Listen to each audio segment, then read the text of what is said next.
ito ay rated SPG, striktong patnubay at gabay ng magulang ang kailangan.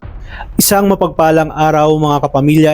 Sa huling pagkakataon ay mananaig kay Santino ang pagiging kapatid niya kay Tanggol. Matapos kasing sabihin ni Tanggol na hindi niya kailanman magagawang saktan si Santino at nagpaubaya siya sa mga ginawa nito. Labas na lahat ng galit at sama ng loob ni Santino ay unti-unti nga itong nahimasmasan.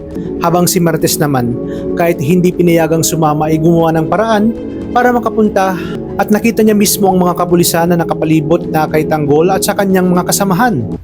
Biglang natahimik ang buong paligid matapos halos hindi makagalaw itong si Tanggol at dito bumalik kay Santino ang mga alaala nang sila ay bata pa. Mula pala nga ay idol niya na ang kanyang kuya Tanggol at magkakampi sila sa lahat ng laban dito kay David.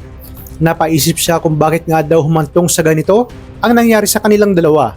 Maya-maya pa ay lumabas na nga si Marites at muling hinimok itong si Santino na wag nang magpalason sa demonyo nitong amang si Rigor. Alalahanin daw nito ang masasayang pinagsamahan nila ni Tanggol. At para sa kanya bilang isang ina ay napakasakit na makitang nagpapatayan ang kanyang dalawang anak.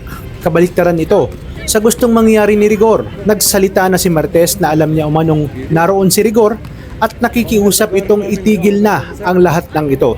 Nagulat si Ramon at ang mga kasamahan ni Tanggol at naging alerto dahil batid nilang anumang oras ay aatake ang mga kalaban. Dito nga ay lumabas na si Rigor at nagsimula na ang matinding sagupaan at bakbakan. Bang nangyayari ito ay mapapansin kay Santino na tulala ito at nakatingin lang kay Tanggol. Dito na pumasok si Ramon at hindi nakapagpigil at binigwasan nga itong si Santino. Kaya naman todo awat itong si Marites. Patuloy nga sa paghagulgol itong si Santino na tila unti-unting naliliwanagan sa lahat ng nangyari. Pinaliwanag kasi sa kanya ni Tanggol na si Rocky Boy talaga ang siyang bumaril sa kanyang mag-ina. At nangyari daw ito dahil na rin sa mga gerero, lalo na dito kay Miguelito. At ang tunay na mga kalaban daw ay ang mga gerero. Nang nakahanap na ng tiyempo itong si Rigor ay agad ditong nag-warning shot. Sinabi niya na sumuko na silang lahat dahil paniguradong wala na silang takas. Dito na nagsalita si Santino at pinakiusapan ang kanyang tatay Rigor na itigil na ang masamang balak nito. Ngunit tila sarado na ang isipan ng demonyong si Rigor at sinabi na huwag magpapalaso si Santino kay Marites at Tanggol dahil puro kasinungalingan lang daw ang sinasabi ng mga ito. Dagdag pa niya na binibilog lang ni Marites at Tanggol ang ulo ni Santino na siyang kabaliktaran nga dahil ang totoo ay si Rigor ang lumalason sa utak ni Santino. Maya-maya pa ay nakakuha na ng tiyempo itong si Rigor at pagkakataon para barilin itong si Tanggol. At sa isang iglap ay matapang na itinulak ni Santino ang kanyang kuya Tanggol at siya ang sumalo ng bala na dapat para kay Tanggol.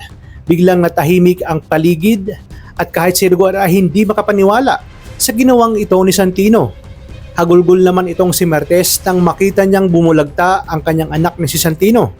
Ngunit bago ito tuluyang bawian ng buhay ay humingi ito ng tawad sa kanyang nanay Tess at sa kanyang kuya Tanggol.